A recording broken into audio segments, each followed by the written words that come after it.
कजरी तीज व्रत कथा सुनने से पहले शिव जी और पार्वती मैया के प्रिय भक्तों चैनल को जरूर से सब्सक्राइब कर ले, लाइक कर ले और ज़्यादा से ज़्यादा शेयर करें।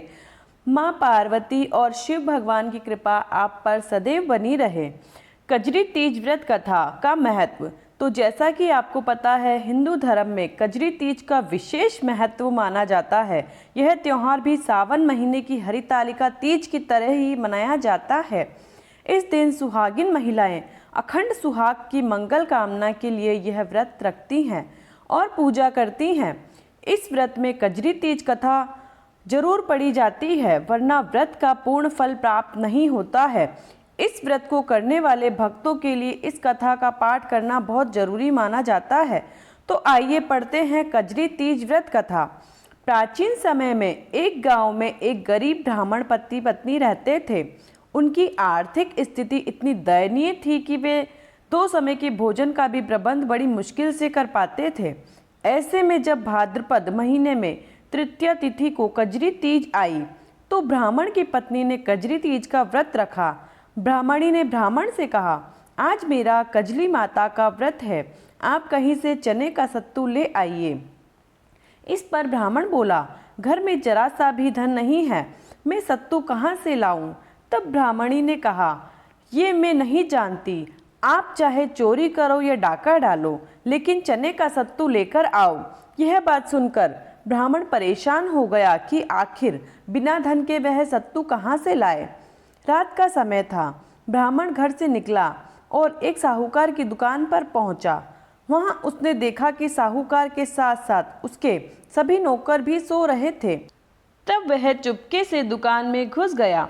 सत्तू बनाने के लिए उसने वहां से चने की दाल, घी, शक्कर लिया। सबको 1.25 किलो तोल लिया। इतने में खटपट की आवाज़ सुनकर दुकान के नौकर जाग गए और चोर चोर चिल्लाने लगे। तब साहूकार की भी नींद खुल गई। उसने ब्राह्मण को देखा और उसको पकड़ लिया।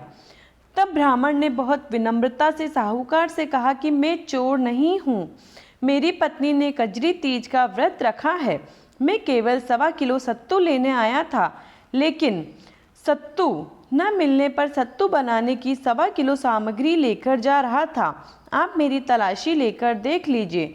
तब साहूकार ने उसकी तलाशी ली, लेकिन उसके पास सत्तू के सामान के अलावा कुछ नहीं मिला।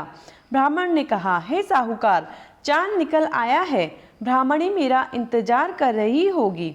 तब ब्राह्मण की स्थिति देख साहूकार की आंखें भर गई।